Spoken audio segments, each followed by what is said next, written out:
Rain struck the blue ridge like 1,000 quiet fists, drumming against rusted tin and pine bark.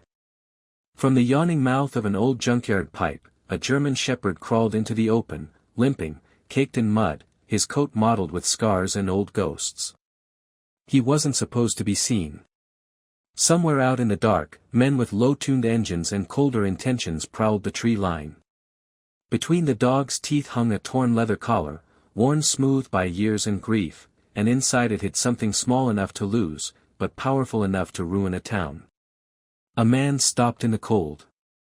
He didn't call out. Didn't rush forward. Just lifted a steady hand toward the wounded K9 and waited. He was a former Marine who had learned that silence can speak louder than any order. The dog hesitated, trembled, and then, against the odds, chose to trust. That decision would soon unravel a ruthless network of men and men too broken lives neither believed could be repaired. Before we begin, where are you watching from? Drop your country in the comments. And if you believe no human or animal deserves to be left behind, hit that subscribe button. This story might just restore your faith in what survives. Evening draped itself over the blue ridge like a gray shawl. Asheville exhaled a metallic chill, the kind that slides in after a long day of clouds. The wind scraped along the French Broad River, rattling the bare bones of sycamores and the chain-link fence that circled the county junkyard. It was a graveyard of forgotten errands, refrigerators tipped on their sides, an old pickup bed pocked with rust, and underfoot, a scattered galaxy of bottle caps gleaming dully in the half-light. Between the mountain's last breath of sun and the town's first flicker of street lamps, Jacob Miller crossed the lot, the way he did every evening. He wore his silence the way other men wore jackets. Jacob moved like someone who knew how to stay quiet without disappearing. The kind of man who still stood for the anthem, even when nobody watched. 36 years old, 6 feet even, lean from trail miles and stubborn morning workouts. His build was sharp, functional, not showy. His short-cropped hair still carried the echo of military discipline, and a thin white crease over his right brow mapped the story of a Humvee hatch that had once betrayed him in a far desert. He carried that dust somewhere in his lungs still. He wasn't unfriendly, just deliberate. He spent his words the way he spent his money, sparingly, and only with purpose. After leaving the Corps, Jacob drifted, an oil change bay here, a night shift there, a season fixing fences on a horse farm outside Weaverville. Then he found it, a cedar cabin tucked off a dirt road glittering with quartz and pine needles. The silence fit him like a uniform. He learned its dialect, when the creek meant rain by morning, when owls meant mice, when the forest said keep walking. The shortcut through the junkyard shaved 20 minutes off his hike home. Routine. The kind of routine that holds a man together. He heard it when the wind died and the yard seemed to inhale. At first, nothing, just a faint scrape, like a shoe dragging across grit 2 lots away. Then again, a whimper, small and uncertain, sinking straight into the cold dirt. Jacob froze. His head turned first, the rest of him still as rooted oak. Left, the dented jaw of an old refrigerator. Right, a concrete storm pipe on its side, mouth stuffed with damp leaves and silvered grocery flyers. He listened harder, filtering through the sounds, wind, metal, the memory of machines. Then the sound found him again. A cry cut off mid-breath, the kind pain makes when it's too tired to scream. He stepped forward, careful and slow, letting the junkyard guide his feet. At the pipe's mouth, he knelt, forearm braced against one knee, and leaned into its cool iron breath. Eyes first, animal eyes, red from reflection. What looked back at him wasn't strange, it was familiar. A German shepherd. Coat a tangle of sable and mud, underfur matted in ropes. One ear stood sharp, the other drooped, torn along the edge. The eyes, amber and heavy with human confusion, belonged to a creature too wise for his age. 4, maybe 5 years old, if teeth told truth. Ribs pressed like ghostly fingers through his coat. Hips jutted under stretched skin. Old stitches had left lines where fur grew wrong. Across the chest, a crescent scar glared like a wound that refused to forget. And clamped between his trembling jaws was a strip of leather, a collar, weathered but proud, soft as memory. It spoke of belonging, of hands long gone. This wasn't a stray. This was someone's dog, someone's soldier, who'd carried the only piece of home he could. Jacob did what you do when you meet another survivor. He lowered his gaze slightly, turned his body just enough to show he wasn't a threat, and let his right hand hang loose at his side, palm toward the dirt. Open, but not asking. Easy, he murmured.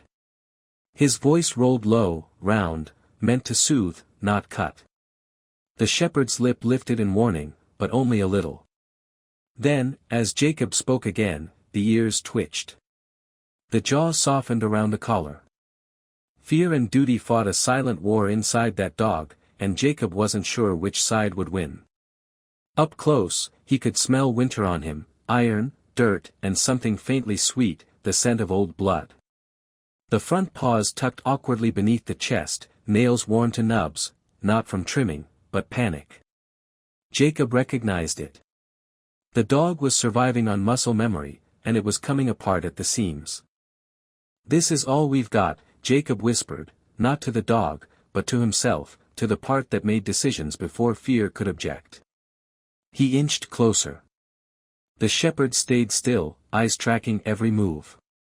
The worn throat showed marks, a rubbed patch where a buckle had sat too long, for roughened by something hard that had once bit deep. Jacob reached forward until his fingers brushed the cold rim of the pipe, and noticed something. The collar's inner seam had been hand-stitched, one side newer than the other. It was the kind of detail a man only catches after years of spotting hidden wires and traps that shouldn't exist. "Okay," he said again. He could lift the dog. He knew that instinctively.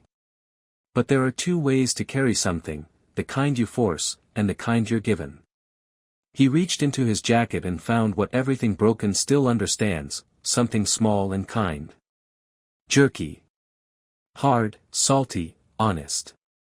He placed a piece just within reach, close enough to tempt, far enough to trust. 20 seconds passed. The shepherd's eyes darted from food to face, measuring the world. Then, slowly, his tongue slipped out, delicate as apology. The jerky was gone. Jacob waited. Waiting was a number you counted inside your ribs. Another piece. Then another. By the fourth, the dog's breathing had eased. The panic saw stopped. When the collar finally slipped free, Jacob caught it gently in his hand. "Ranger," he said, because the name felt inevitable. Not just for what the dog had done, but for what he was. One who listens forward. Ranger's torn ear pricked. Jacob tucked the collar into his pocket, the way you might fold a flag. Then he slid an arm under the shepherd's ribs, the other beneath his haunches, and lifted. The body tensed, then gave way, not in trust, but in surrender. He was lighter than he should have been. Jacob stood, feeling the familiar strength return like an old comrade. Ahead, the yard's rusted back gate marked the start of the pine path home. Through it all, he never raised his voice once. The world had gone still, the kind of stillness that comes before a weather shift. Beyond the fence, the mountain's shoulders carried a low scarf of cloud. Asheville's lights flickered below, holes punched in the dark. Somewhere, an engine revved, then changed its mind. Ranger's breathing steadied against Jacob's chest, a tide returning. Once, the dog's head pressed against his arm, then pulled away, ashamed of the need. Every story where a man finds a creature at the world's edge has a witness. That night, it was a crow perched on a bent bicycle frame and a frost-stiff orange glove. No help at all, but they saw. Jacob stepped through the cut in the fence, carrying both the weight and the promise of what he'd found. By the time Jacob reached the cabin, the sky had dulled to the color of old steel. The cold didn't bite, it leaned. It crept through the needles and settled in his sleeves, a familiar, honest kind of discomfort. The cabin sat small and square beneath the trees, its cedar walls burnished by years of rain and discipline. Moss draped the roof like a soldier's ribbon. The porch was hardly wide enough for 2 boots. He keyed the deadbolt, more out of habit than need. No one came this way. The door gave with a wooden sigh, and darkness wrapped him briefly before he stepped inside. Order waited where he'd left it. A cast-iron stove bowed from years of heat. A pine table scarred by oil, maps, and time. A single bookshelf that didn't boast but remembered names. A green military duffel folded square against the wall. Jacob's life had no decoration, only proof of survival.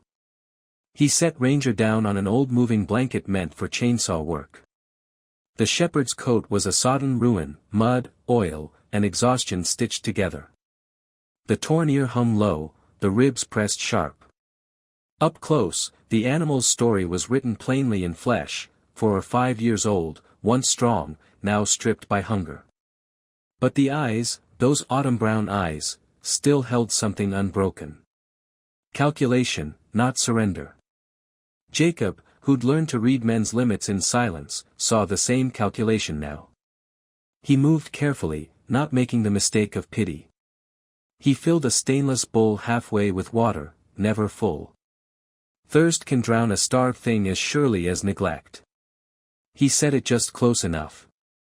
Ranger crept forward, sniffed, lapped twice, then drank steady and deep until his breath grew ragged. Jacob eased the bowl away before the dog's instincts betrayed him. He turned to the stove. A match flared, the flame catching the stove's black throat. Soon, warmth returned to the room, thin but loyal. He poured bone broth into a pan, stirring in rice until it thickened. Steam rose like a promise. He crouched a yard away while the dog's nose twitched at the scent. Patience was its own language. When Ranger finally leaned forward, Jacob nudged the bowl toward him, not with the same hand that had lifted him, but with the other, the one that offered peace. Ranger ate as if memory, not hunger, was driving him. Slow at first, cautious. Then sudden, desperate, the body remembering how to live. Jacob watched without speaking. When Ranger finished, he reached into his pocket and drew out the collar. It was old leather, dark as coffee, burnished by years of hands and weather. The brass buckle had dulled to a patient sheen. He laid it on the floor between them, close enough to be seen, far enough not to demand. He didn't touch it again. In the Corps, before his last deployment had squeezed the noise out of him, Jacob had served a brief stretch with a K-9 unit. He remembered early mornings rhymed with frost, the smell of gun oil and rubber mats, the way a shepherd's eyes brightened when a puzzle had only one right door. His mentor then, a gravel-voiced Irishman named Master Sergeant Delaney, had taught him that dogs believe what your hands say long before they believe your mouth. Delaney wasn't sentimental. He kept a photograph of his Malinois folded in his wallet, its corners worn soft by years. On the back, he'd penciled a neat column of training scores. Once, during a night exercise, a rookie had panicked and yanked a prong collar too hard. Delaney had said nothing, just stepped in, placed his palm on the dog's shoulder, and the whole field had gone still. Jacob borrowed that gesture now. He hovered his hand 2 inches above Ranger's back, close enough for warmth, far enough for choice, and then withdrew before touch could become command. "Ranger," he said, testing the name aloud. The torn ear twitched. He said it again, quieter this time, letting the syllables fall easy off his tongue. The shepherd blinked, looked from Jacob to the collar, then back, like a soldier hearing his name for the first time in years. The dog didn't yet belong to the name. But the name had chosen its place. Jacob moved with the care of a man rebuilding trust from splinters. He warmed a towel on the stove's door, offered it toward Ranger's flank without forcing contact. The shepherd flinched once, then let the warmth rest. Jacob dampened the cloth with iodine, cleaned gently around the old chest stitches. He didn't pry, just softened what time had hardened. His hands were steady, his breathing slow, the air thick with quiet kindness. He trimmed a burr from the dog's tail with a pocketknife worn smooth from years of use. Ranger gave him a look halfway between dignity and disbelief. Jacob smiled, his private kind of smile, small and wordless. No whistles. No praise. Just work. When the second small bowl of broth was gone and the shepherd finally lay with his head resting sideways, eyes half closed in reluctant relief, Jacob stood. He circled the cabin, checking locks, hinges, window wedges. Habit, not fear. He adjusted the stove damper so the smoke climbed soft and thin, a whisper instead of a beacon. He dropped the burlap blinds and pulled the blackout curtain he'd sewn himself from an old wool blanket. Every movement was measured, quiet, purposeful. On the table, a tin of brass shells sat beside a green field notebook and a pencil clipped to its coil. Jacob opened the notebook, wrote the date, and then one word, Ranger. Not found. Not keep.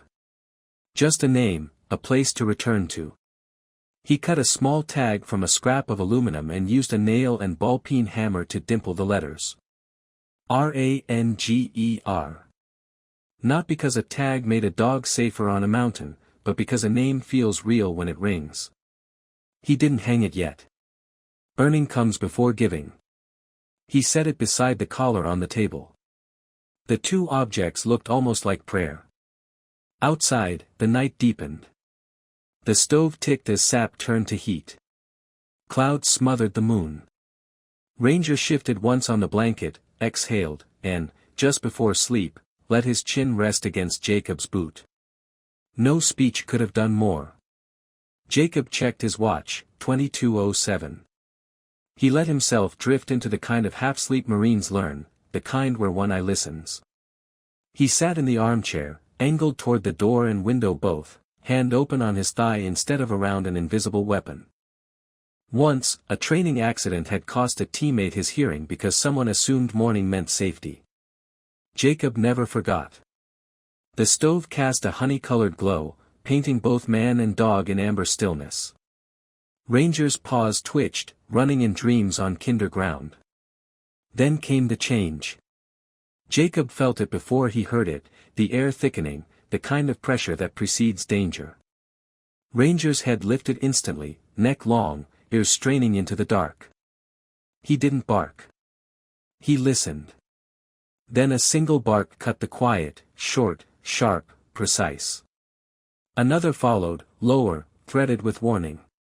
Jacob placed his palm above Ranger's shoulders. The growl throttled down but didn't die. He stood, silent as habit, and lifted the curtain a fraction. A blade of light moved between the trees, thin, deliberate. Not the lazy sway of a hiker's lamp, not the broad fan of a hunter's torch. This light hunted. A second beam followed it, lower, slower. When one stopped, the other moved. Covering each other. Jacob's mouth went dry. He lowered the curtain, snuffed the lantern between two fingers, and crossed the room in the dim glow of embers. He slid the bolt on the back door, tightened the damper another notch. Ranger watched, eyes glowing with firelight. Torn ear forward. Easy, Jacob breathed. The beams outside crept closer, methodical as clockwork. 20 paces, stop, listen. Move. Jacob matched their rhythm in his mind, counting to steady his pulse. He didn't reach for the rifle above the door. Noise was a language he couldn't afford to speak. Instead, he raised a flat hand, stay, then touched two fingers to his lips, silence. Ranger froze, muscles coiled but obedient. Outside, the beams swept over the creek trail. Inside, the cabin shrank around them, door, window, dog, light. Nothing else. Jacob's jaw tightened, not from fear, but from choice. On the table, the collar and unfinished tag gleamed softly, a small promise waiting to be tested. When the beams finally disappeared into the trees and the night took a breath, Jacob let the silence close like a door. Ranger held his watch at the window slit, posture perfect. Then exhaled and lowered himself back to the blanket. Jacob checked his watch again, 23:01. The stove ticked. Time resumed. He walked the room, touching each latch, hinge, sill, reading the house like a familiar face. Frost crept along the bottom panes in delicate ferns. Asheville slept under a veil of orange sodium glow. Up here, the cold didn't ask for permission, it just took what it wanted. Ranger watched him with the alert patience of a soldier off duty. Jacob settled back into the chair. The first sound came from the dog, a dream whimper, low and strangled. Then claws scraped against the floor, as if he was running through invisible mud. Jacob was already moving, kneeling beside him before the nightmare reached full voice. "Hey," he said softly, "the way you wake a child from fever." His hand hovered a breath above the dog's shoulder, steady and calm. Ranger's eyes flew open, wide, lost, then found him. The tremor in his hind leg lingered a few seconds longer than the dream. "The body keeps its own time," Jacob murmured. He fetched a green ammo can from under the sink, the field kit. Gauze, saline, iodine, a headlamp. He warmed the saline in his palms and tested it against his wrist. Then he knelt again, not as a doctor, but as an equal. "We're just going to clean up a bit," he said. Ranger's eyes did the math, and settled on maybe. Jacob began with the chest, where the stitches puckered the skin like a frown. The wound wasn't new, just stubborn. He softened it with saline, dabbed iodine around the edges, thumb steady on the sternum. The shepherd smelled like rain and iron. The cabin accepted that scent until it belonged there. Jacob trimmed a split nail, removed a burr from the tail.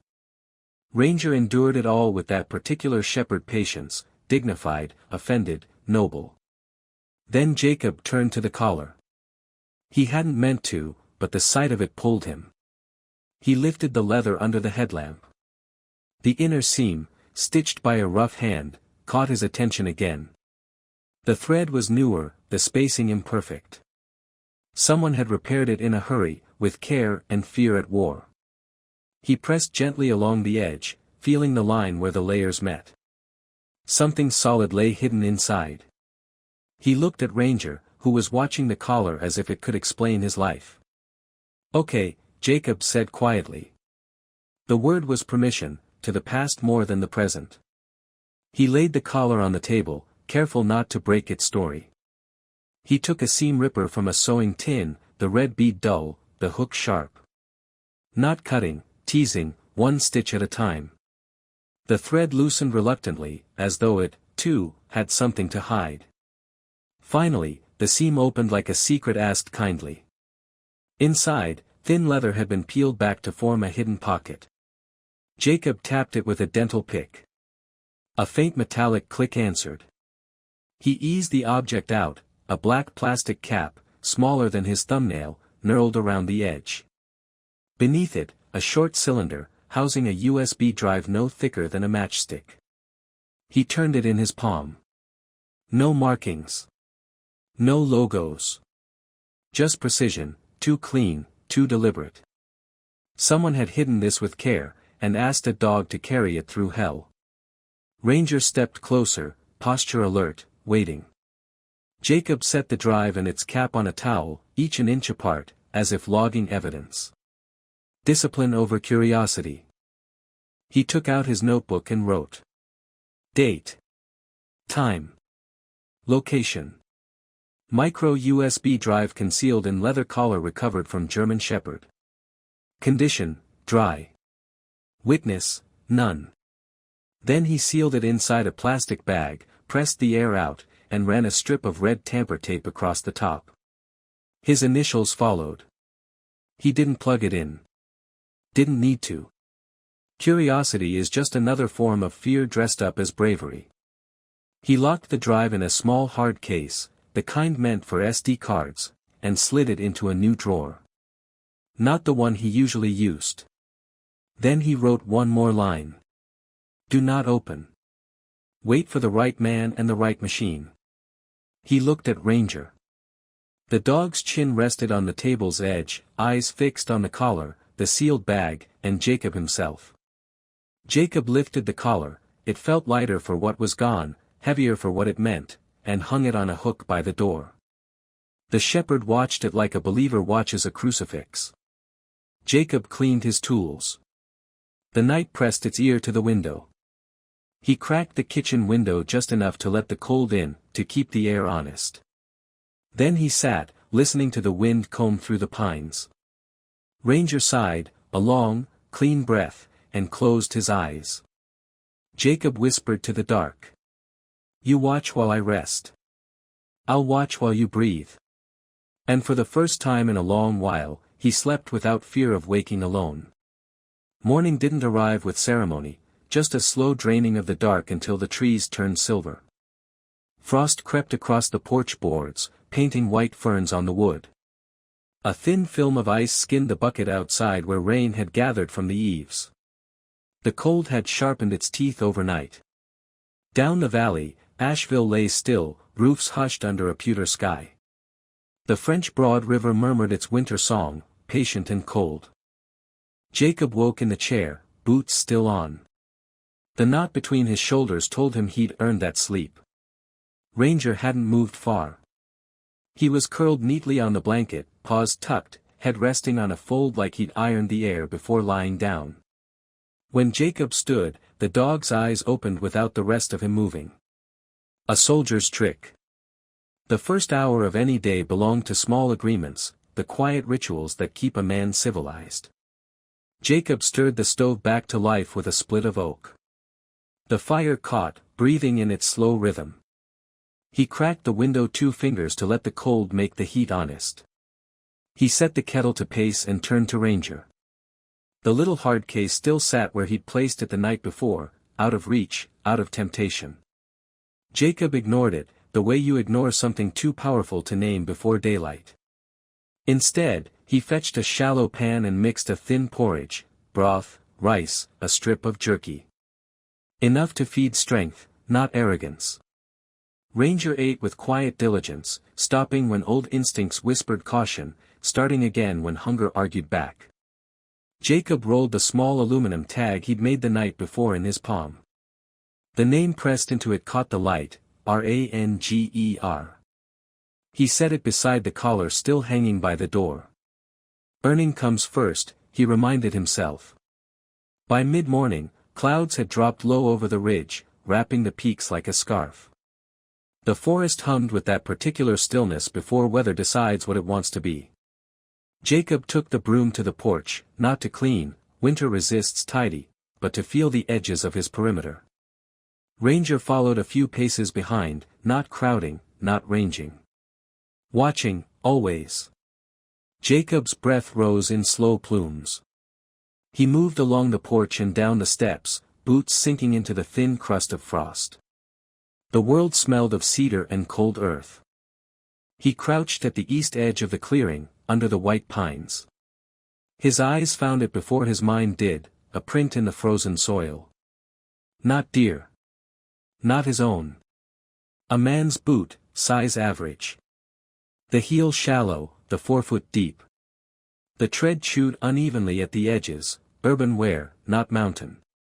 A work boot, maybe European make, narrower than the kind sold at the feed store. He bent closer. The impression was crisp, frost still crystalline around it. Fresh. Hours old at most. Jacob measured the stride by instinct, 30 inches. A man trying to look calm and failing. He didn't swear. Just breathed once through his nose, the kind of breath that measures before it decides. Ranger lowered his snout to the print, inhaled. Then turned his head west, toward the tree line where the ridge fell away to the creek. Jacob followed his gaze. 200 yards north, a limb snapped clean off a young sweet gum. The break was white, fresh, still damp. Storms break high or low. Men break at hand height. He walked to it, eyes scanning without moving his head. The snapped stub bent inward toward the clearing, a testing pull, not an accident. Someone had tugged to check for noise, then released. Ranger watched, posture taut, ears back just slightly, a professional distaste for what the world was showing. Jacob crouched again. The air had that listening quality that woods get when they've been disturbed. He turned his head slowly, letting his ears draw the map. At first, nothing but the creak of pines. Then, under it, a pulse. A faint mechanical breath. It wasn't sound so much as pressure, a low throb that lived in the small bones near his ears. A compressor. Not a generator. Compressors inhale and sigh in rhythm, draw, build, release. He could tell from the pattern, short cycles. Small reservoir. Maybe for nail guns. Maybe a jack. Or maybe something less innocent. Men don't run air tools in winter unless they're working, or hiding work. Jacob marked the direction by a split trunk and a notch in the ridge, then turned, not toward it, but away, angling 30 degrees off. Distance was a better friend than curiosity when you didn't yet own the story.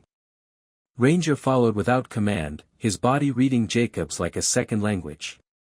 At a drift of leaves where sound likes to linger, Jacob lifted his hand chest high and flattened the palm.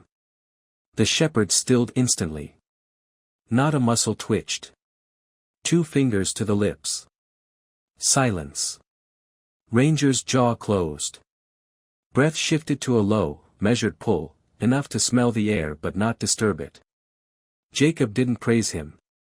Just blinked once, enough. Farther along, he gave a short signal with the edge of his hand. Ranger peeled right, ghosting through the brush in a wide arc, sweeping the ground ahead without breaking the line. He moved like water finding its shape. At noon, the sky settled fully into gray. The forest began to talk again, the soft hiss of needles, the mutter of branches, the shuffle of things waking to the cold. By an old rotting stump carved lace-thin by beetles, Jacob found another clue. A knee print. Knees read like faces. This one said the man had crouched longer than he meant to. Ankles stiff, weight shifted to the left. The frost melted beneath it but hadn't refrozen. Road grit sparkled faintly on the bark beside it. Not local sand, the kind that rides up from the lowlands on truck tires. Ranger sniffed, then cocked his head, listening to something Jacob couldn't hear, a sound stored in scent, maybe. Then the dog gave one single shake, precise and silent, the kind that meant confirmed. Jacob answered with a nod. They drifted toward the creek, because water holds truth. The stream ran shallow, clear as glass. Small trout hovered where the current split around stones. On the far bank, a flat boulder rose out of the duff, broad-shouldered and indifferent. What caught Jacob's attention wasn't the stone, it was what someone had written on it. A thumbprint of orange paint near the edge. Bright even in shadow. Below it, 6 inches down, a faint smear, a second touch, accidental but deliberate enough to whisper intent. No drip lines. No flare. Just a mark. Jacob's stomach turned. Recognition came fast and cold. In another county, orange might have meant surveyors or forestry crews. Not here. In town, people told stories, quiet ones, about a crew that worked unseen, hired for problems that couldn't make the news. They were men whose names didn't live on paper. Rian's crew, the whispers said. Men who didn't wear colors or insignias, just signals. Orange marks, left small. Breadcrumbs for those who could read them. Ranger's head rose at the same moment Jacob's gut tightened. The shepherd didn't growl, he just went still, tail half raised, eyes narrow, body balanced on that line between alert and ready. Jacob crouched beside the boulder, leaned close without touching. He inhaled, just once. The scent wasn't paint, it was oil-based, industrial, mixed with the tang of glove leather. He let the information settle. No sudden moves. Across the creek, the undergrowth bore signs of recent passage, bent twigs, reversed leaves, the pale undersides flashing along a corridor just wide enough for a careful man. They'd been here, searching. Not long ago. He straightened slowly, eyes mapping the scene. The mark. The knee print. The compressor. The snapped branch. The dog. The pattern wasn't random. There are two kinds of signatures in the woods, the kind a man leaves to be found by his friends, and the kind he leaves to find his way back. This was neither. This was a warning written small. Ranger watched him, steady as a compass. Jacob met the dog's gaze and felt the same understanding pass between them as it had back at the pipe. The evidence locked in his cabin had just grown heavier. He memorized the terrain, every rock, every shadow. Fixed it in the map behind his eyes. Then signaled with 2 fingers to his lips. Ranger's ears folded. A tilt of the hand. The dog fell in at his right heel, quiet as thought. The forest had said enough. They turned back toward the cabin, their path a lie to anyone trying to follow. By the time they reached the clearing again, the clouds were darker, stacking high over Asheville like armor. The wind smelled of rain and iron. Jacob hung the collar back on its peg. Ranger watched the door. Neither spoke.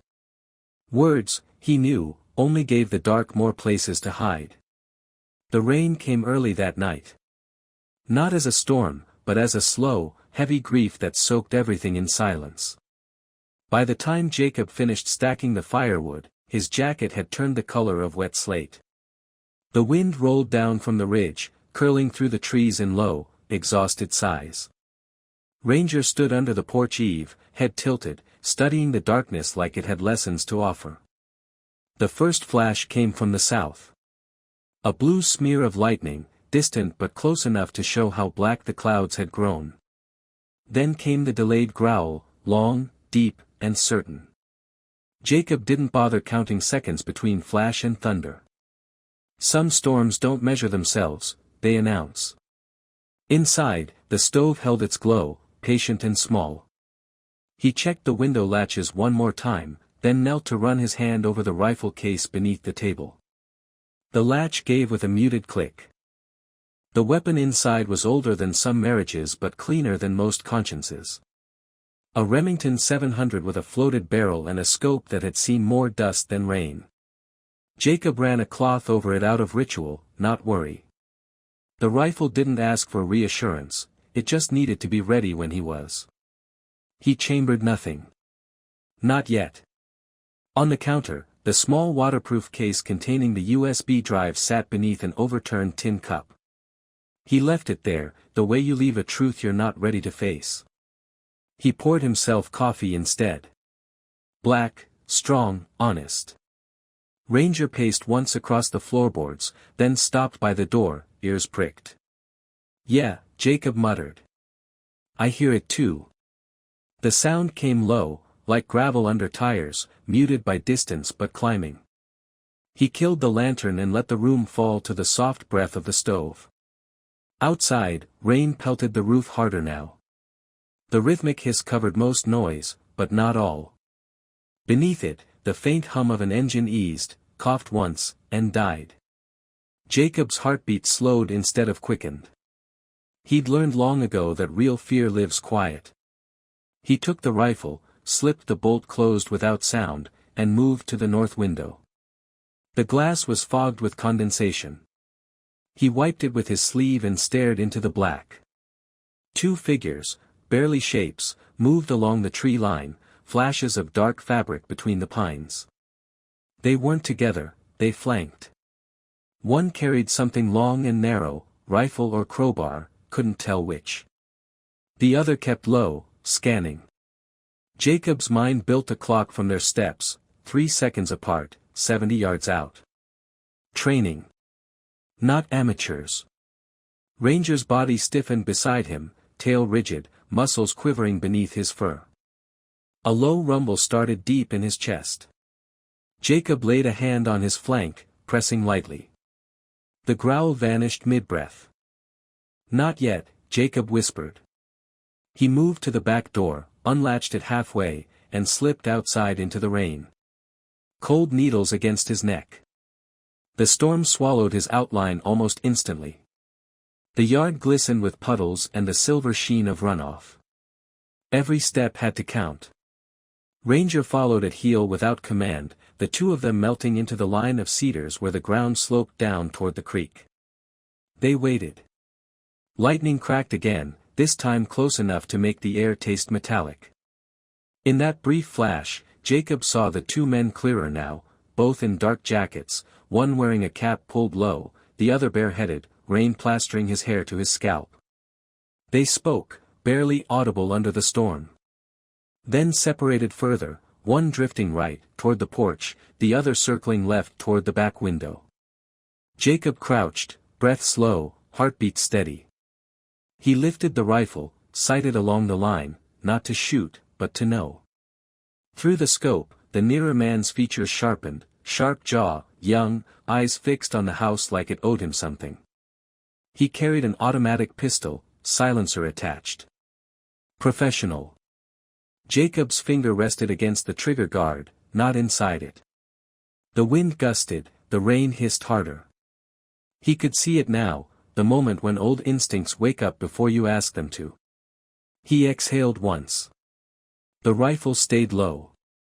The man at the back window tested the latch. Found it locked. He looked over his shoulder. The other gave a nod. Then, faintly, a whisper of comms. North side clear. Jacob smiled without humor. Not for long. He gave Ranger a hand signal, 2 fingers, circle. The dog slid left, silent, moving along the mud's edge where scent drowned fast. Jacob circled the other way, keeping the cabin between him and their sightline. The rain masked footfalls, the thunder covered breath. Through the back wall, a soft thud echoed, the man forcing the window. The frame gave a tired crack. Jacob moved faster, crouching low beneath the porch line until he reached the corner. The first man stepped onto the deck, gun forward, sweeping. The sound of rain on tin almost hid the creak of the old board under his boot. Almost. Jacob waited until the man's silhouette passed the doorframe, half-covered, confident. Then he rose in one smooth motion, rifle butt first. The strike landed square across the back of the man's neck. He went down hard, gun skittering across the boards. Jacob caught it mid-slide, thumbed the safety, pocketed it. Before the noise could spread, Ranger's growl split the dark. The second man had come through the window, boots crunching on broken glass. The shepherd launched from the side, hitting with full force, no hesitation, no sound except a wet grunt as air left the man's lungs. They hit the floor in a single crash. The pistol clattered away. Jacob was through the door before the echo died. Ranger, off. Instant obedience. The dog broke away, breathing hard but alert. The intruder gasped, clutching his forearm where teeth had left a clean half-circle.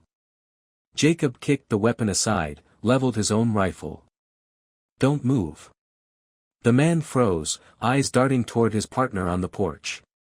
Jacob saw the calculation flicker, the thought of reaching, of running, of lying. Don't, Jacob said again. Calm, flat. A tone that left no room for negotiation. The man's chest rose, fell. His voice came ragged. We're not here for you. Jacob tilted his head. Then you shouldn't have come armed. Lightning lit the room again, white and raw. For a moment, the man's face was a mask of rain and confusion. We just need what he brought. Jacob's stomach went cold. What who brought? The man's eyes flicked to the dog, then away, quick as guilt. Jacob didn't press. The truth had already arrived. Ranger stood between them, body rigid, eyes locked. The wound on his attacker's arm dripped onto the floor, bright drops against dark wood. Outside, thunder cracked again, louder this time. Jacob gestured toward the door. Get your friend and go. You've got 30 seconds before I stop pretending you're lost. The man hesitated, weighing pride against survival. He chose right. He crawled backward, dragging himself to the door where the first man, half conscious, was already stirring. Together, they stumbled into the rain, vanishing into the trees that had birthed them. Jacob shut the door quietly, not slamming it. Locked it. Barred it. Ranger stayed by the window, staring into the dark long after the footsteps were gone. The silence afterward wasn't relief, it was warning, stretched thin and trembling. Jacob leaned the rifle against the wall and pressed his palms against the table, head lowered. The old wood creaked beneath his weight. "They weren't here for me," he said softly. Ranger's ear twitched, but his gaze didn't move. "No, boy," Jacob continued, almost to himself. "They came for what you carried." He walked to the counter, lifted the tin cup, and stared at the small waterproof case beneath it. The thing looked ordinary enough to be forgotten. But now, it had the gravity of a secret people were willing to kill for. He set the cup down slowly, a quiet promise to himself. Then he turned to Ranger. "Looks like we're in it together now." The shepherd blinked once, then twice, like he'd been waiting to hear that. Jacob crouched and brushed a hand through the dog's wet fur. "You didn't pick this fight." "Neither did I. But we're sure as hell finishing it." The storm outside deepened until it drowned the world. Inside the cabin, man and dog sat by the flicker of a dying fire, two survivors in a story they didn't write, both already knowing dawn would bring more than light. The storm limped away sometime before dawn, leaving the forest soaked and quiet, like a world too tired to start again. Jacob hadn't slept. He sat in the same chair he'd fought to keep upright through half the night, the rifle still across his knees, one boot heel pressed to the floor for balance. Ranger lay near the stove, his body twitching once every few breaths, caught in the kind of uneasy dream soldiers share without knowing it.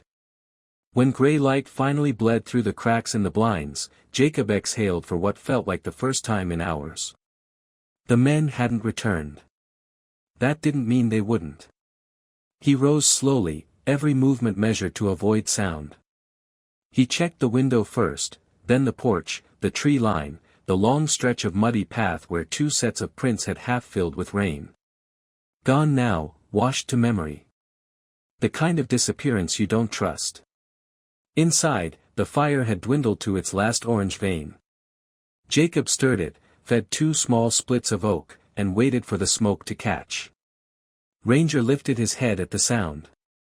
His eyes were clear again, no longer burning with that red, reflective edge. Just amber, calm, alert. Jacob crouched beside him. "We bought time. Not safety." The shepherd's tail flicked once, slow. Agreement. On the table sat the small waterproof case, the one they'd risked blood for. It hadn't moved all night, but somehow it felt heavier. Jacob stared at it while he poured water into the kettle, waiting for the whistle that would make him feel human again. He wasn't ready to open it, not really. But readiness had stopped mattering the moment two armed men had crossed his fence line. He made his coffee black and strong enough to stand a spoon, took one long sip, then set the mug down beside the case. Ranger came to stand beside him, as if reading the decision before it was made. "All right," Jacob muttered. "Let's see what hell you carried across the mountain." He unlatched the case. Inside, the micro USB drive lay where he'd sealed it, the red tamper tape unbroken. He peeled it off with slow precision, the sound loud in the morning silence. He hesitated before plugging it in. The laptop on the table, an old Lenovo he used for supply orders and the occasional email, was offline, its Wi-Fi card long removed for security. Paranoia, once. Now, survival. He inserted the drive, the metal sliding in with a click that felt final. The screen flickered to life. For a long moment, nothing happened. Then a single folder appeared. No title, no icon, just a time stamp from 6 weeks earlier. Jacob opened it. Inside were 3 video files, each labeled with a number, 1, 2, 3, and one text document. He clicked the first. The screen stayed black for 2 seconds, then the picture snapped into place. A dim room. Concrete walls. A flickering fluorescent bulb. A man sat at a table in front of the camera. His face was thin, his eyes hollow but aware. Jacob froze. He recognized the uniform before the man even spoke, U.S. Marines. The name patch on the chest read Turner. The man looked directly into the camera. "My name is Staff Sergeant Paul Turner," he said, voice hoarse but steady. "If you're watching this, it means they didn't stop it. It means the files made it out." Jacob leaned closer, heart suddenly too loud. Turner continued. "Operation Parallax was supposed to be recon only, satellite mapping, resource data, nothing classified. But then we found it. The bunker. The one not on any record." He paused, licking dry lips. "They called it a communications relay. That was the lie. It was storage. Biological. Human." Jacob's spine went rigid. Turner looked down, breathing hard. They were testing something, neural sync tech, meant for combat dogs. It started as pairing tech for handler coordination. Ended as mind override trials. The dogs stopped being dogs. The handlers stopped being themselves. Jacob's eyes shifted to Ranger. The shepherd sat perfectly still, gaze locked on the screen. Turner kept talking. "They shut it down 2 years ago, publicly. But private contracts picked it up. I stole what I could before they erased the servers. I hid the data in a drive inside my K9's collar. If he's still alive, his name is." Static swallowed the rest. The frame broke into lines, audio warping into mechanical growls before cutting out entirely. Jacob ejected the drive instantly, his breath sharp in his throat. He looked at Ranger again, at the jagged scar across the chest, at the way his ears twitched even in silence. The pieces clicked in slow horror. "You were theirs," Jacob whispered. Ranger didn't move. Only blinked, once, long and human. Jacob ran both hands over his face. The taste of iron filled his mouth. He'd seen bad orders before, heard rumors of animal trials during deployment, but this was different. This was organized. Funded. Hidden under names that wore patriotism like armor. He opened the text file next. It was a log, dates, coordinates, coded references. At the bottom, a single line stood out, marked with brackets. "If found, deliver to Captain Elias Ward, USMC Ret, Blue Ridge Post 42, Asheville." Ward. The name rang faintly familiar. He'd heard it once during his last posting, an officer who'd resigned rather than sign off on a Black Ops expansion. Vanished afterward. No public trace. If the note was real, Ward might be the only man left who could expose what Turner died trying to stop. But going to him meant leaving the mountain. And leaving the mountain meant walking back into a world Jacob had promised himself he'd left for good. He glanced out the window. The rain had turned to mist, weaving slow ghosts between the trees. Ranger padded over, nudging his hand gently with his nose. Jacob looked down at him. "You remember him, don't you? Turner." The dog's tail lowered, eyes dimming with something like recognition. Jacob knelt, resting a palm against the shepherd's shoulder. Beneath his skin, the muscles trembled, not from fear, but from some current still buried deeper than bone. "Whatever they did to you," Jacob said quietly, "it ends now. We take this where it belongs." He packed fast, the way soldiers do when their body remembers danger before the brain catches up. A backpack with the essentials, rations, a sidearm, medical kit, rain poncho, spare magazine, flashlight, map, and the drive, sealed again inside its case. He opened a small metal tin and pulled out a folded photo, 3 Marines in desert fatigues, smiling under a crooked flag. One of them was him. One was Turner. The third, blurred by motion, had to be Ward. Jacob stared at it for a long moment before tucking it into the pack. By the time he stepped onto the porch, the day had turned pale and cold. Mist hung low over the creek, curling through the pines like smoke from an invisible fire. Ranger trotted ahead, glancing back once, waiting for the command. Jacob locked the cabin door, not because locks stop fate, but because they honor what you leave behind. He slung the pack over his shoulder, tightened the strap, and gave a single nod. "Let's move, Ranger." The shepherd fell in at his side. They started down the path that wound through the trees toward the distant shape of Asheville, carrying with them a truth the world had buried: one man, one dog, and a secret too heavy for both. Behind them, the cabin stood still, smoke trailing from its chimney like a final breath. Neither of them looked back. The mountain didn't want to let them go. Every path out seemed to lean uphill, as if the earth itself were asking them to stay hidden a little longer. Jacob moved with purpose but not speed. The world below had rules he no longer trusted. Up here, silence still meant safety. Down there, silence often meant surveillance. Ranger stayed close, his gait smooth and disciplined, nose working lightly at the damp air.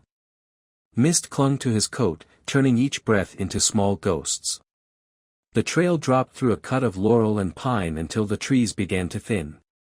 Below them, Asheville crouched in the morning haze, low roofs, distant highway hum, a faint industrial smell riding the breeze. Jacob paused, scanning the valley. Every veteran learns to read terrain the way some men read scripture, for warnings written between the lines. "Too open," he murmured. Ranger flicked an ear. Agreement enough. They moved again, following a game trail that merged with an abandoned logging road. Tire ruts ran shallow beneath fallen needles, months old, maybe more. A good sign. Jacob adjusted his pack. Inside, the USB drive knocked gently against a ration tin, a sound small enough to feel enormous. He tried not to think about Turner's face on that video, the way his voice had cracked when he said they were testing something. You could carry duty only so far before it started to burn. By midday the sky had cleared to a pale, strained blue. Birds returned in cautious bursts. The forest smelled of thawing soil and rust. They stopped near a small waterfall that spilled across the rocks in thin silver veils. Ranger drank first, slow and careful. Jacob refilled his canteen, then knelt beside him, fingers brushing through cold water that moved as steadily as time itself. For a moment, the world felt clean again. Then the sound came, a single metallic ping from somewhere down the trail. Jacob froze. Not wood, not rock. Metal on metal. He eased his rifle strap higher on his shoulder and crouched, eyes narrowing. Another ping, closer this time, followed by the faint rustle of gear. Whoever it was moved like they'd learned how to. Ranger's fur lifted along his spine. Jacob gave the signal, down. The shepherd sank instantly into the ferns, invisible except for the shimmer of his breath. Jacob slipped behind a boulder, drawing the small field scope from his pocket. He angled it through a gap in the brush. A shape appeared, dark jacket, khaki pants, moving low. Then another. Both armed. Their formation was careful, deliberate. Not hunters. They were tracking the same way he'd once been taught to track insurgents, spacing, eyes scanning for movement, not prints. Jacob's pulse slowed deliberately. Fear was noise, calculation was armor. The two figures stopped at the bend, one kneeling to examine the ground where his own boot prints crossed the mud. The other pointed toward the creek. They were reading him like a book. Ranger shifted, a quiet rumble starting deep in his throat. Jacob touched the dog's flank lightly, steady. Then, without sound, he pulled a branch across their previous path, disguising the soft impression of their boots. They waited until the men moved again, following the decoy prints he'd made near the waterfall. When the sound of their movement faded into the rush of water, Jacob rose. He whispered, "Backtrack." They moved uphill in a wide arc, circling behind the intruder's line of travel. The forest helped, thick brush, soft ground. Ranger flowed through it like smoke. 15 minutes later, Jacob saw them again, two shadows crossing below, unaware they'd become the hunted. One paused, lifted his phone, and muttered into an earpiece. Jacob caught a single word. Ward. The name struck like a match. They weren't just after the drive, they knew about Ward, maybe even where he was. He withdrew silently, signaled for Ranger to follow. They angled west, toward the main road that wound into town. When they broke from the tree line, asphalt waited, a cracked two-lane with faded stripes and no traffic. The hum of civilization carried faintly, a low electric throb that felt foreign after weeks of forest quiet. Jacob crouched at the roadside, scanning both directions. Ranger sat beside him, ears forward. "Welcome back to the world," Jacob said, half to himself. They followed the shoulder south, boots crunching gravel. Every car that passed felt like a spotlight. By late afternoon they reached the outskirts, an old service station long closed, graffiti curling across the walls like vines. Jacob led Ranger behind the building and dropped his pack. He needed information before movement. He pulled a folded map from his pocket. Ward's supposed location, Blue Ridge Post 42, was marked near the western edge of town, a veterans' hall built decades ago. If Ward was still alive, he'd be there, or someone who knew where he'd gone would. The problem was getting there without drawing notice. Jacob looked at his reflection in a cracked window. The beard was coming in gray now, the eyes belonged to a man who'd lived 2 lives too many. He sighed. "Guess we're blending the old-fashioned way." He stripped his field jacket, turned it inside out, dark green became dull tan. The change wasn't much, but enough. Ranger he brushed off with a towel, removing the mud and forest scent. Then he opened a ration pack and tore it in half, handing the bigger piece to the dog. "Fuel up. We move at dusk." As twilight bled into the valley, Asheville woke in pockets of neon and sodium light. The low hum of traffic mixed with the smell of rain-slick asphalt and frying food. They entered the city through its forgotten veins, back alleys, narrow bridges, freight lots where weeds grew through gravel. Jacob moved like a man who remembered patrol routes, keeping to shadows, checking mirrors, trusting instincts over maps. Ranger stayed silent but alert, head turning whenever footsteps echoed too long. When they reached the Old River district, Jacob spotted a diner still lit. He tied Ranger to a post out back, hidden from view, and stepped inside. The waitress barely looked up. "Coffee? Please." He sat near the window, pretending to read a menu while his eyes mapped the street outside. 2 men in a black SUV had parked across from the diner 10 minutes earlier. They hadn't moved. Jacob stirred his coffee once, twice, then left exact change on the table and walked out the side door. He untied Ranger and slipped down a narrow lane that led toward the Veterans Hall. Behind them, the SUV started. Jacob didn't run, running draws attention. He walked fast, controlled. Ranger matched pace perfectly, his body tense but silent.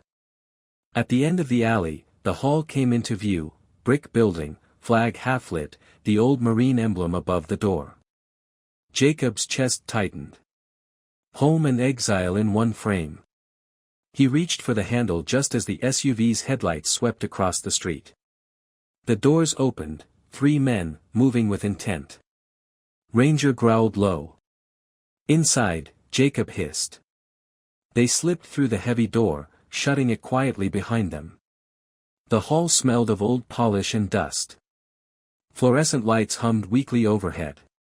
Rows of plaques lined the walls, names carved in brass, years of service, battles half forgotten. From the far end came a voice. "Been a long time since anyone came through that door after dark." Jacob turned. An older man stood beside the bar, hair white, shoulders still square despite the years.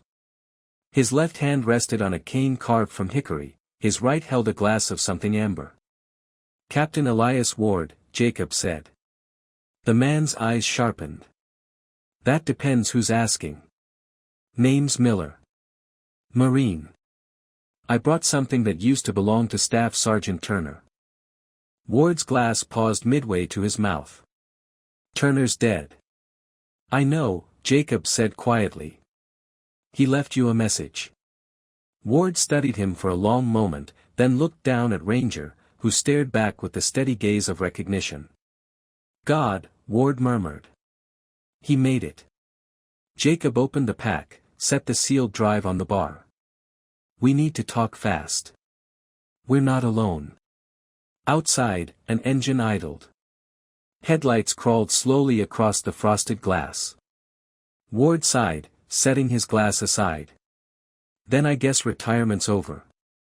He reached beneath the counter and pulled out an old Colt .45 wrapped in oiled cloth. The metal gleamed like a promise. Lock the doors, son, he said. We've got company. Ranger moved to the entrance, stance low and ready. Jacob racked the slide on his pistol, the sound small and certain. Guess the Corps never really lets go, he muttered. Ward gave a thin smile. No, Marine. It just changes uniforms. The first knock came a heartbeat later, 3 quick raps, measured, professional. Jacob met Ward's eyes. You expecting guests? Not the living kind, Ward said. The next knock wasn't a knock at all. It was the butt of a rifle. The second hit splintered the wood. Dust rained from the doorframe, hanging in the air like breath you could see. Ward was already moving. For a man carrying years on his back, he moved like someone who had been waiting for this exact moment. He limped behind the bar, lifted a lever hidden beneath the counter, and a steel shutter groaned down over the windows. Old habits, he said, voice low. This place used to store more than whiskey. Jacob ducked beside the doorway, pistol raised, counting heartbeats between impacts. Ranger crouched in the blind corner, teeth bared but silent. Another strike. Then a pause. They'll breach on 3, Ward muttered. 2-man entry, 1 cover. Jacob nodded. You take the cover. I'll meet the entry. Ward grinned, tired, wolfish. Still think like a Marine. The next blow tore the lock plate loose. The door slammed inward, wind and rain bursting through. 2 shapes filled the doorway, black coats, tactical masks, muzzles first. Jacob fired once, controlled, center mass. The first man dropped, hitting the floor with a wet, final sound. The second ducked left, firing in reflex. Splinters shredded the bar. Ward answered with 2 rounds from the Colt, each deliberate, each deafening in the narrow room. Silence followed, heavy and sharp. Jacob swept the corner, eyes never still. The men wore no insignia, just matte armor and blank patches where names should have been. Professionals, government or worse. Ward holstered his Colt, breathing hard. They know where the drive is. Then we move it, Jacob said. Not yet. Ward limped to the bar's far end, pulled aside a stack of plaques, and pressed a recessed panel. A section of wall slid open, revealing a narrow stairwell descending into darkness. Basement? Vault, Ward corrected. Back when this was post headquarters, we stored classified comms down there. Still shielded, no signals in or out.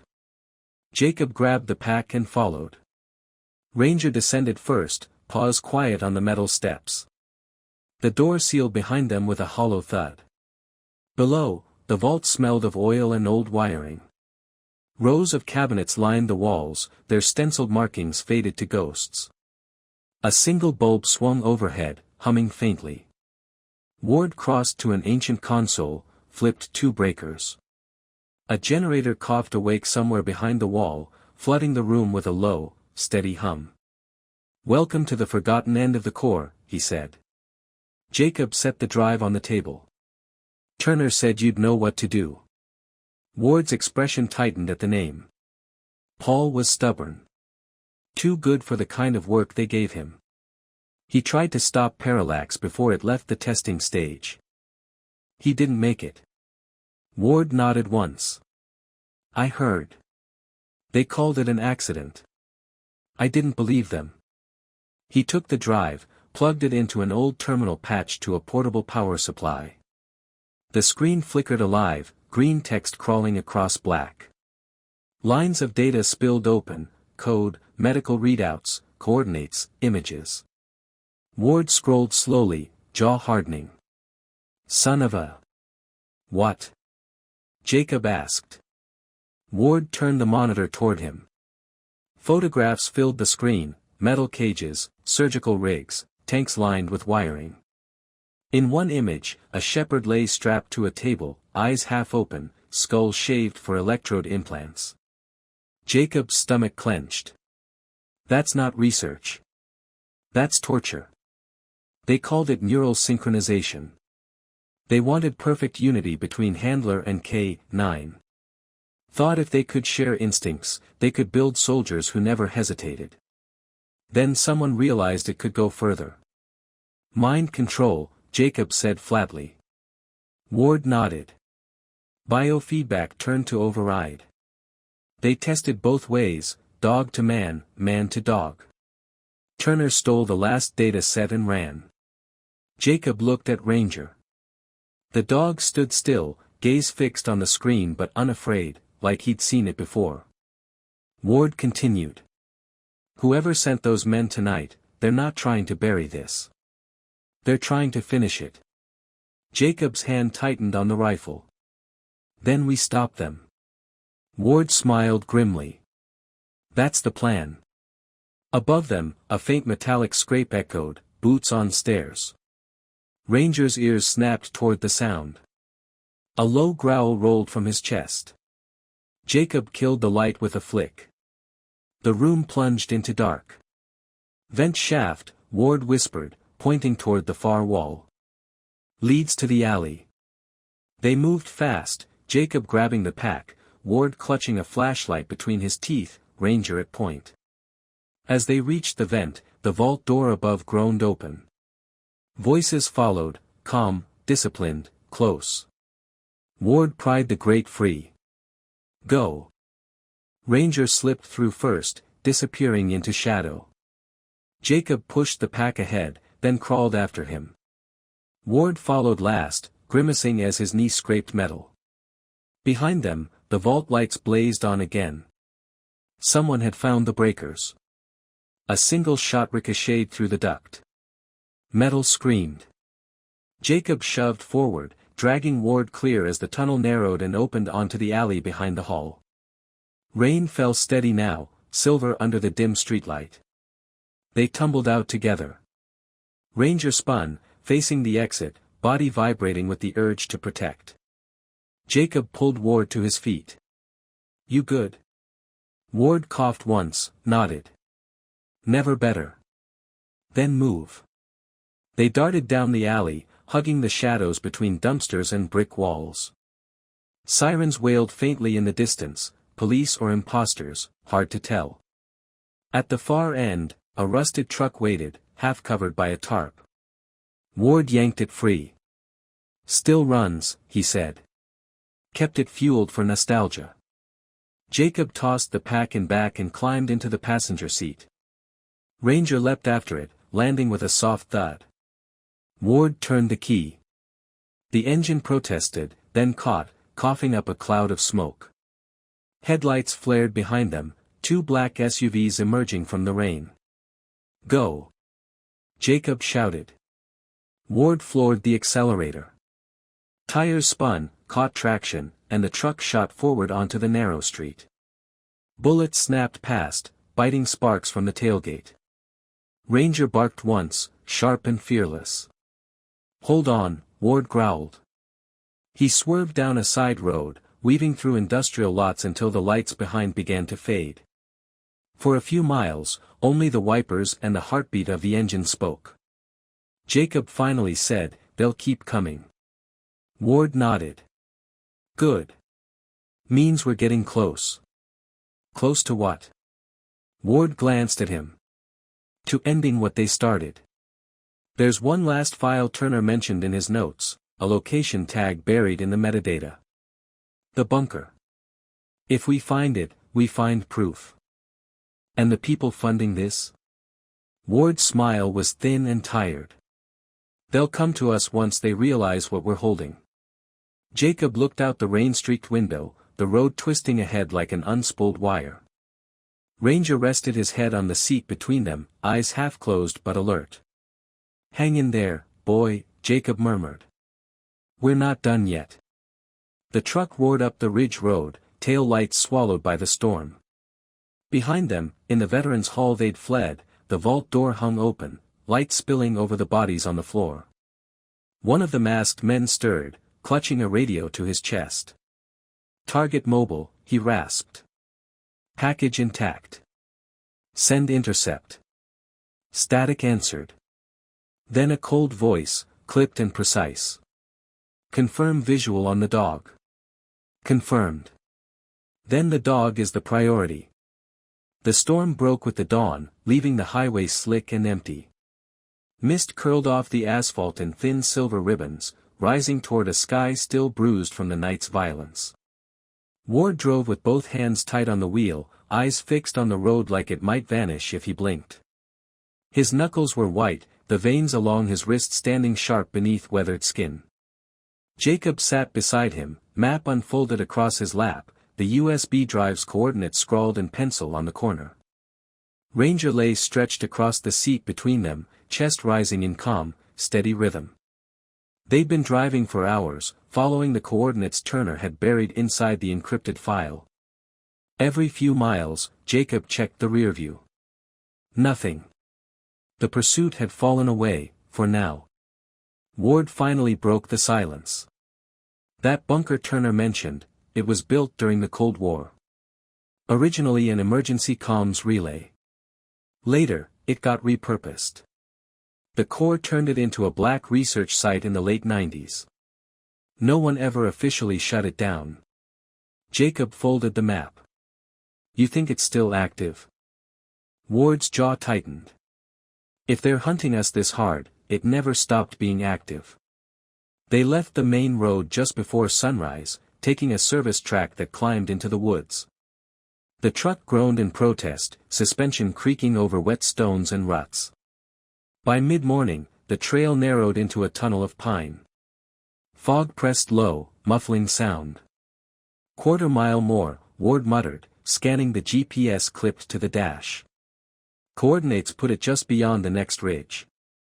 Jacob scanned the trees, the soldier in him already reading ambush angles, escape vectors, line of sight. The mountain had that eerie stillness again, the kind that means you're being watched. Ranger felt it too.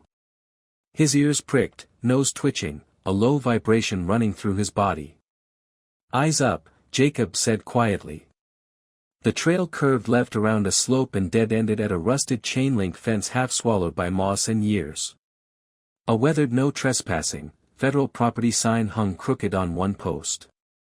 Ward killed the engine. The silence that followed felt heavier than gunfire. Jacob climbed out, boots sinking in soft mud. The air smelled of iron and pine needles, faintly electric. "Looks abandoned," he said. Ward's smile was grim. "That's what they want you to think." He walked to the fence, brushed aside a curtain of ivy, and revealed a small metal keypad hidden in the post. "Backup access point," he muttered. "Didn't think it would still be here." He keyed in a 6-digit code from memory. The pad blinked red. Then again. Then green. A deep mechanical clank rolled through the ground beneath them, followed by a slow metallic hum. From beyond the fence, a section of hillside shifted, a slab of rock pivoting inward on hidden hydraulics to reveal a narrow concrete tunnel. Jacob stared. "You've got to be kidding."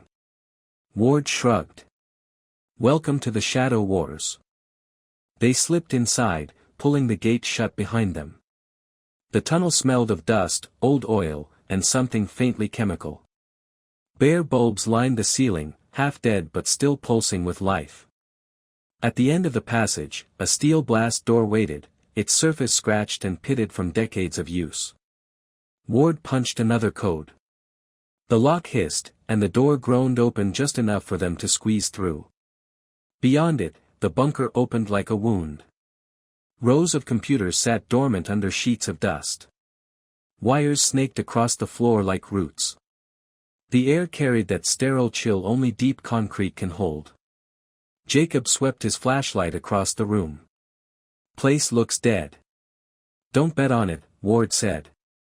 He pointed to a rack of newer servers near the back, no dust, faint power indicators still pulsing green. Someone's been here recently.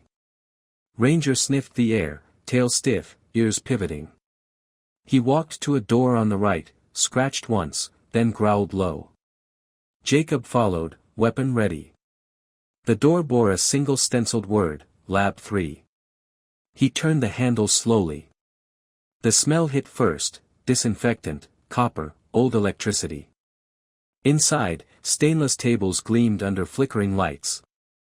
Crates of medical equipment sat open, syringes and vials labeled with coded numbers. On one wall hung a display of framed documents, charts, neural maps, data sheets. And photos. Dogs. Shepherds, Malinois, labs. Each wearing strange harnesses threaded with wires. Eyes vacant. Jacob's stomach turned. Ward moved to the far wall, brushed dust off a large whiteboard. Equations sprawled across it in different hands, some crossed out, others underlined. At the top, scrawled in thick black marker, were the words. Phase 3, Complete Neural Mirroring, Art of Vance. Ward's voice dropped. Vance. Colonel Richard Vance. He was the project lead before Turner blew the whistle. Everyone thought he disappeared overseas. Jacob pointed to a photograph pinned below the writing, a man in fatigues shaking hands with a row of uniformed officers. The face was older now, but the name tag matched. Guess he didn't disappear, Jacob said. Ward moved to a terminal on the counter, booted it. The machine whined, screen flickering alive with a logo Jacob didn't recognize, just a stylized V over a globe. Files opened automatically. A video played without prompting. The image showed a laboratory, white walls, bright light. Vance stood beside a table, smiling for the camera. Behind him, a shepherd lay strapped down, sensors running from its skull to a headset worn by a soldier sitting nearby. Vance spoke calmly. Subject 12, Synchronization Trial 47. Neural feedback shows 93% overlap. Proceeding with direct stimulus. The soldier's hand twitched. The dog's paw moved at the same time. Then both convulsed. The camera shook, someone shouted off-screen. The feed cut abruptly, replaced by static. Ward shut the screen off, face pale. God help us. Jacob exhaled slowly. Now we know what they're trying to protect. No, Ward said, eyes narrowing. We know what they're trying to perfect. Ranger stood perfectly still, gaze fixed on the blank monitor. Then he turned, walking to the center of the room, and sat. Jacob knelt beside him. You were one of them, weren't you? The shepherd didn't react, not the way a normal dog would. Instead, his eyes flicked between Jacob and the dead terminal, and for a split second, so brief Jacob almost doubted it, his ear twitched in the same rhythm as the flicker of the machine. Ward saw it too. Residual link. The neural implants, they left something behind. Jacob shook his head. We get it out of him. Can't. Not without killing him. Those implants fuse to the cortical tissue. Best we can do is shut the system down. Then that's what we do. Ward looked toward the server racks. The control hub should be in the next room. But if Vance is still running operations remotely, this place could be rigged. Then we move careful. They crossed the lab and entered the adjoining control chamber. Lights flickered to life automatically, motion sensors still working. The room pulsed with quiet machine hum. At the center stood a cylindrical console, sleek, modern, glowing faintly blue. Its design was too new for a forgotten bunker. Someone had been here not months ago, but days. Ward's eyes narrowed. They turned this site into a live relay. Jacob stepped closer. Meaning? Meaning everything that happens here transmits somewhere else. Before Jacob could respond, the console beeped. A small screen rotated outward, displaying a live video feed. A man appeared, gray-haired, sharp-featured, calm. His voice was smooth and deliberate. "Captain Ward. Sergeant Miller. I was wondering when you'd arrive." Ward's face hardened. "Vance. Still playing soldier, I see," Vance said. "You were always too sentimental for this work." Jacob stepped forward. "You sent those men to kill us." "I sent them to contain you," Vance replied. "And to retrieve my property. The dog you've been sheltering belongs to the United States government, and to me." Ranger growled, low and guttural. Vance smiled faintly. "Ah, Subject 12. Loyal to the end. You should know, Miller, the creature you've befriended isn't entirely what he appears. Neural synchronization left traces. He carries memories that aren't his own." Jacob's grip on the rifle tightened. "He's not property." "Then prove it," Vance said calmly. "Leave the bunker. Walk away. But if you touch that console, you'll kill what's left of him. Every implant is linked to the system here." Ward met Jacob's eyes. "He's bluffing." "Maybe," Jacob said. "But what if he's not?" The air thickened with the weight of choice. Ranger took a step forward, stopping beside the console. He looked from Jacob to Ward, then to the screen where Vance's image shimmered. For a long moment, no one moved. Then the shepherd lifted his paw and placed it gently on the console's base. The blue light pulsed once, stronger, faster. Vance's calm cracked. "No, stop him." Ward lunged forward, shouting, "Jacob." But Jacob understood. He pressed his palm over the shepherd's paw, meeting his gaze. "You sure, buddy?" Ranger's tail flicked once, enough. Jacob hit the emergency override. The room exploded in light. Sparks showered from the consoles as circuits blew. The hum turned into a roar. Somewhere above, metal shrieked as the power grid failed. The video feed fractured, Vance's face breaking into shards of static. "You'll destroy him," he screamed. Jacob shouted over the noise, "He's already free." A blinding flash filled the bunker, white and absolute. Then, silence. When Jacob opened his eyes, the control room was dark. Smoke curled from the ruined consoles. The blue light was gone. Ward lay nearby, coughing but alive. Jacob turned to where Ranger had stood. The shepherd was still there, lying on his side, chest rising shallow but steady. Jacob crawled to him, hands shaking. "Hey, stay with me." Ranger's eyes opened, clear, soft, human in their calm. He pressed his muzzle against Jacob's hand once, then exhaled. The consoles stayed dead. The network, gone. Ward pushed himself up, voice rough. "You did it. Systems offline. Whatever they built, it dies here." Jacob nodded slowly, tears mixing with sweat and grime. "Yeah. But we didn't come out clean." He lifted Ranger's head gently onto his lap. The shepherd's breathing steadied, slower now, peaceful. Outside, the first light of morning pushed through the cracks in the bunker door, catching on dust motes like falling stars. Jacob whispered, "You're free now, Ranger. No more orders. No more pain." Ranger's tail moved once, the faintest wag. And then, stillness. Ward stood silently beside them, head bowed. Jacob sat there for a long time, the weight of his hand on the dog's shoulder, the warmth fading but the bond unbroken. When he finally rose, the mountain was quiet again.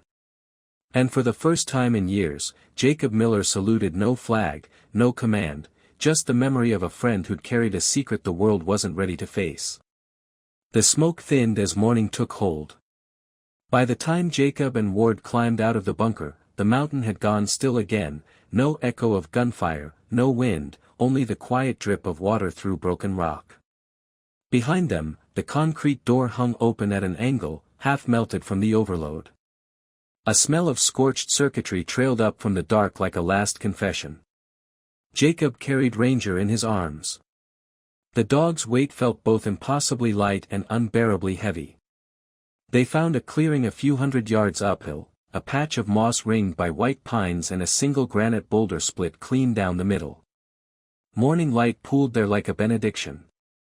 Without speaking, Jacob laid Ranger down and began to dig.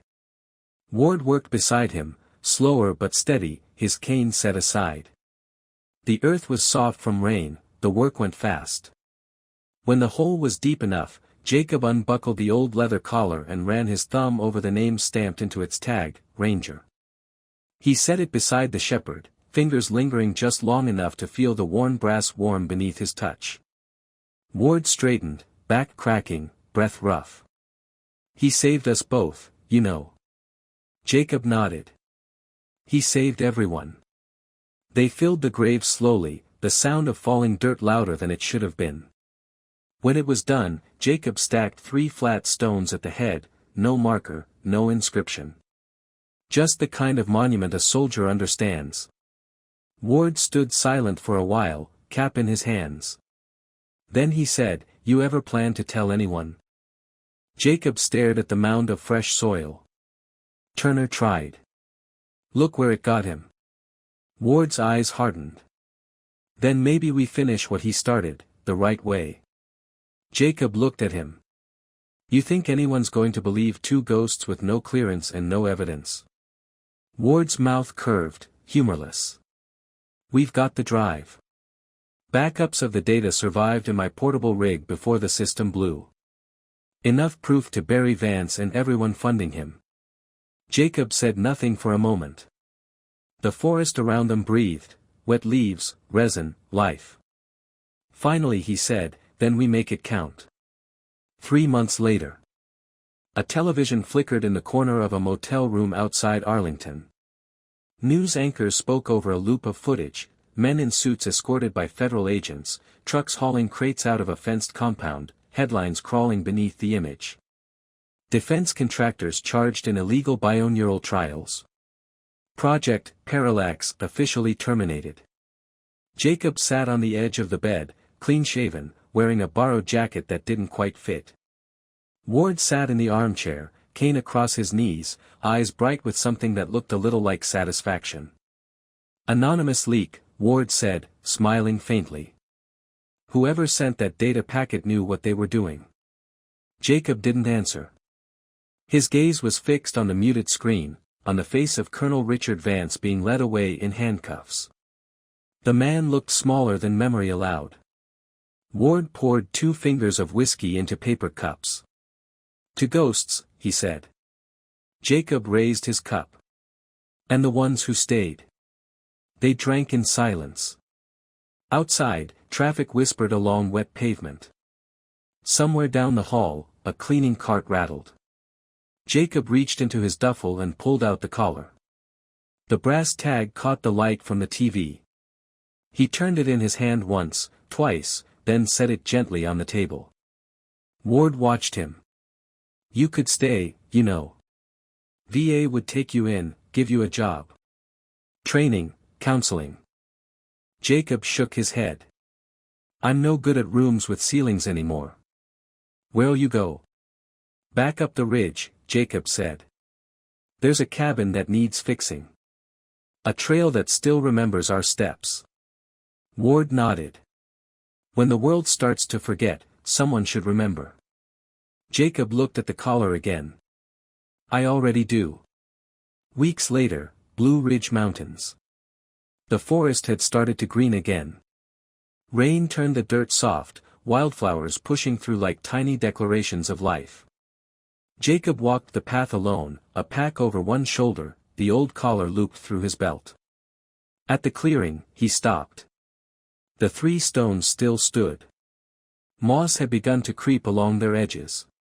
He knelt, brushed the dirt away, and smiled faintly. "You'd hate all this quiet, wouldn't you?" A breeze moved through the pines, a sound almost like an answering breath. Jacob set down a small wooden carving he'd made from the handle of his old rifle, a shepherd's head, rough but proud. He placed it atop the stones. "Rest easy, Ranger," he said. "Mission's done." He stood there a while, watching the light sift through the branches, the way the world looked when it didn't owe you anything. Then he turned toward the trail, hands deep in his pockets, and walked back into the forest. Behind him, the collar tag caught a final glint of sunlight before the wind shifted and the leaves whispered it away. Morning sunlight filters through the tall pines. Soft, steady. Turning the forest floor into a mosaic of gold and green. Jacob walks the familiar trail, boots brushing through the dew, each step sure but unhurried. There's a truth they never teach you in war. That freedom isn't about borders or flags. Sometimes it's just a quiet place where nobody's pulling your strings anymore. He stops at a small clearing, the same one that once echoed with the sound of rain, and loss, and hope. The 3 stacked stones still stand there, moss curling along their edges. A wooden carving rests at the top, the head of a shepherd, rough, honest, hand cut from a rifle handle. Jacob kneels, brushes the moss away, and lays down a single wildflower. He whispers. He was a soldier. Maybe not the kind they pin medals on. But he fought harder than most men I've known. Not for orders. But for loyalty. For choice. The wind moves gently through the trees, carrying a sound that could almost be memory. He rises and looks out across the ridge, where the valley spreads wide beneath a pale blue sky. For the first time in a long while, the silence doesn't ache. It breathes. Somewhere far below, Ward drives his old truck down the mountain road. The case file marked Parallax, closed, lies on the seat beside him. He speaks into a radio, his voice breaking through the static. Press got the story.